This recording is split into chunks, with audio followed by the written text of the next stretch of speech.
Which car? Yeah. Oh, they got a let me see. They got a special FIFA Yeah. MARTA card. Okay, Breeze card. Yeah. Okay. I ain't seen that one before. No, reload.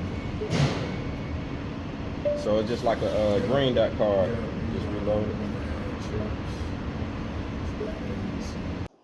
What's going on, man? It's 2.0 here with MARTA Stories, man. And today's guest is Mr. Bem Joiner, Atlanta native and one of the founders of Atlanta Influences Everything, as well as one of the curators of our city's culture, man. What's going on, sir? Pleasure to have you. Obviously, as an Atlanta native, we all spent a little time on MARTA. Spent a significant amount of time on MARTA. What was your route? Typically, like my schooling years, from the West End, I grew up on Oglethorpe Avenue, which is straight down street. It runs right into West End Station. Okay. So I would walk about 10 minutes from my house in the West End on Oglethorpe, straight up to West End Section, just straight ahead walk. Uh, and that, I mean, that walk is like my legs and my psychology. I could do that walk, sleep, like it's just a walk. Yeah. So many stories and things seen along the walk. And I got a side note. I was at a Nas concert years ago. So I was at this I was at this Nas concert, and this dude from New York was there. He was like listening to old Nas take him back to New York. You know, I said, damn, listening to old Nas take me back to the West End in Atlanta. Walking down Because that's Oglethorpe. when Nas first came out. I wasn't in New York. You know, I was in Atlanta and I was taking MARTA. And even though he was a New York rapper, my early Nas years are walking to West End Station. So,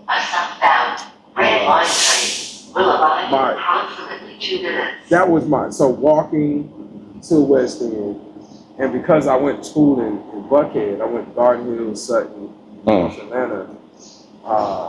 At the time, if you missed the school bus, you were kind of out. So it was always West End to Lindbergh. Okay. Like that. Over and in different places, but the main route always was West kind End. of a West End to Lindbergh. Okay. Yeah, the West End. I grew up. I stayed all over the city, and of course, you know, I grew up playing tennis at Washington Park. My dad used to be the director at Washington Park, and we used to always ride the Ashby train station. Okay, yeah. So I didn't get hip to West End until I actually, you know what I'm saying, I knew about it. We drive past it or whatever. But when I became a student at Morehouse. Okay. And so West End became the new center of my MARTA world. Like everything was leaving from the West End or headed to the West End and then take that walk through the West End back to the, you know what I mean, to the dorms or whatever. But this was where my Friday nights, my Thursday nights, my Saturday nights would start if I went in somebody's whip. Yeah. All right, so Ryan MARTA, man, it's a whole lot of time to think and reflect. Similar to like when you're on the toilet and people have some of their best revelations, you know what I'm saying? So what was one of your revelations that you had while riding the MARTA or while riding on MARTA? I guess one revelation I had was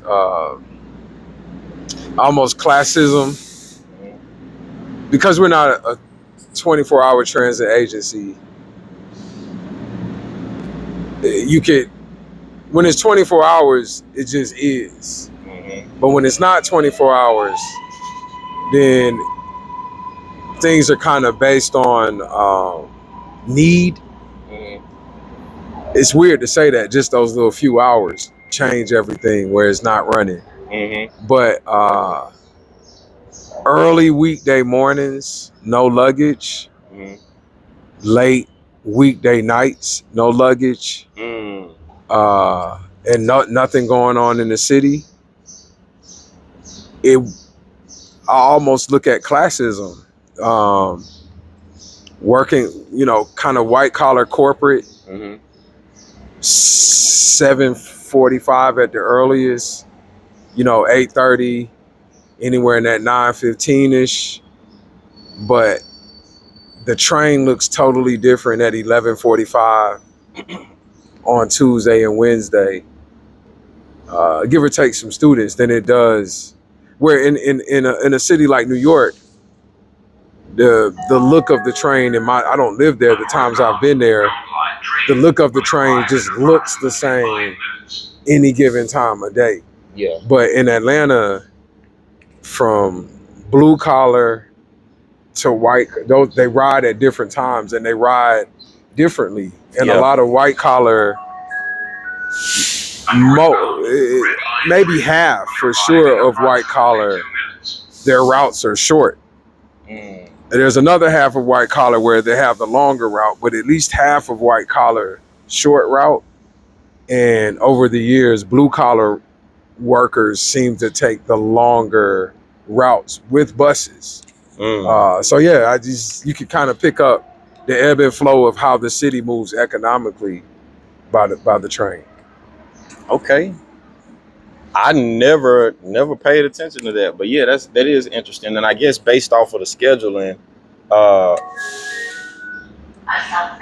I guess something else that from you saying that you could also notice the different demographics that the city, that the transportation system serves. So it's not just for one class or one type of person, but it's for everybody, I guess. Yeah. I mean, obviously, I think with Atlanta, the growth in the traffic kind of show. And I think the hold on. What's interesting is the lady's voice. I think this is a different lady's voice than the other lady that speaks. Yeah. Her voice is a little harsher. MARTA is for everybody, obviously, and similar to the Beltline, the way the Beltline connects neighborhoods, MARTA is a system of neighborhoods, and so the stations look like their neighborhoods, and depending on how long you've lived in the neighborhood, who's at that MARTA station consistently changes as the neighborhood changes or doesn't change. So that's interesting. Yeah. What would it be? What would be two changes that you would make? That's easy. Well, it'd be more than two, but more charging stations, easily available charging stations. For electric cars? No, my bad. Phone charging stations. Got you.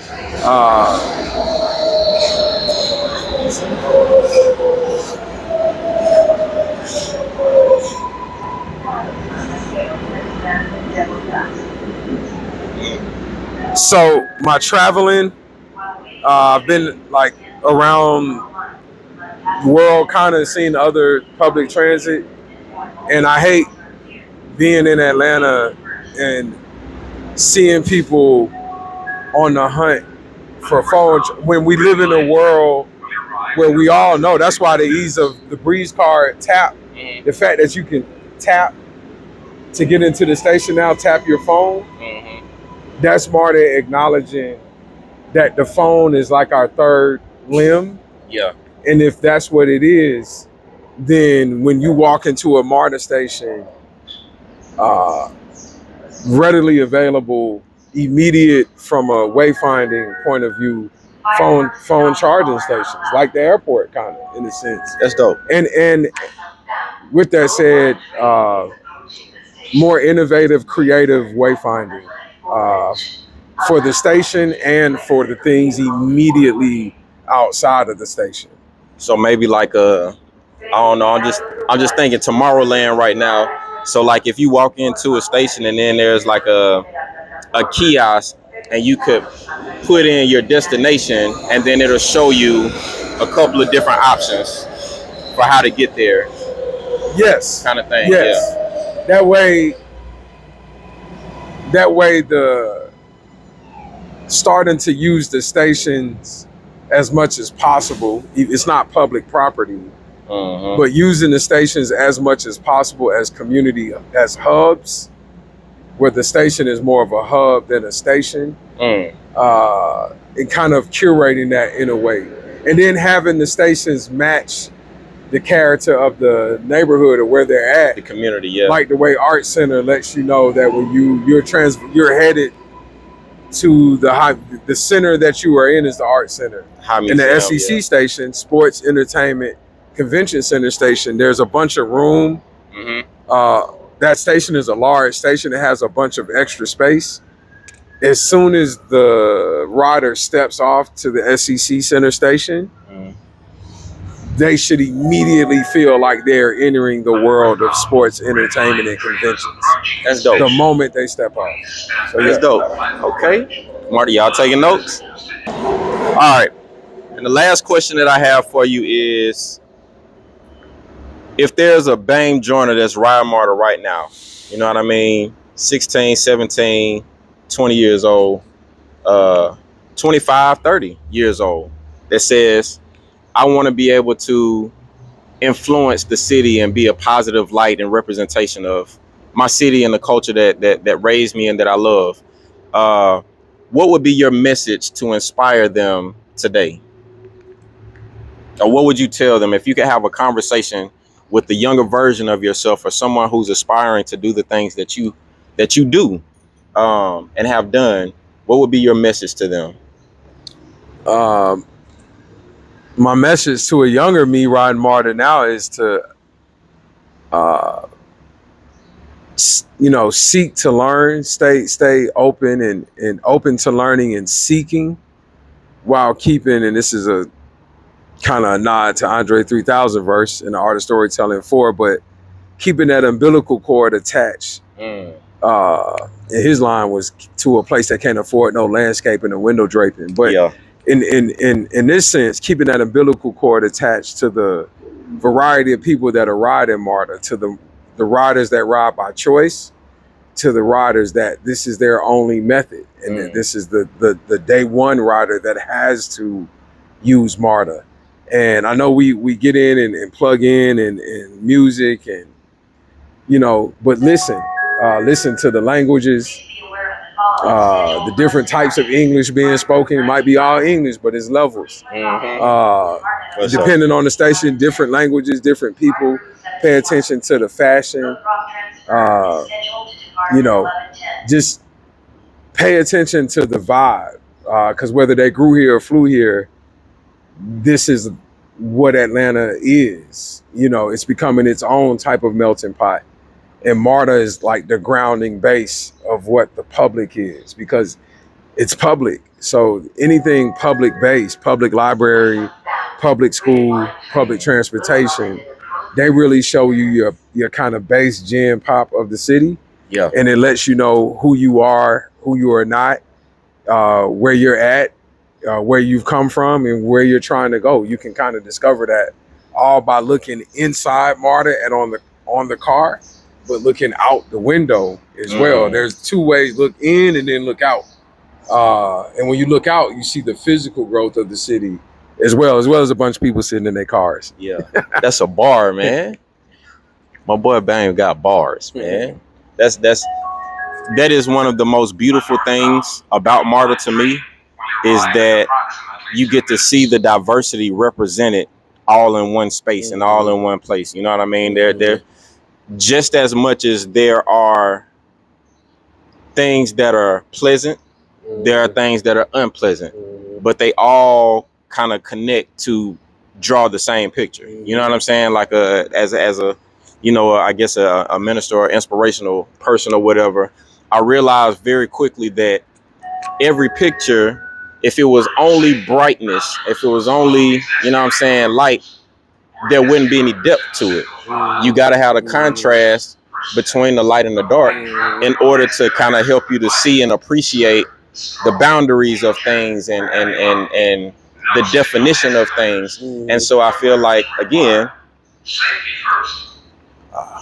safety first. Ride with respect.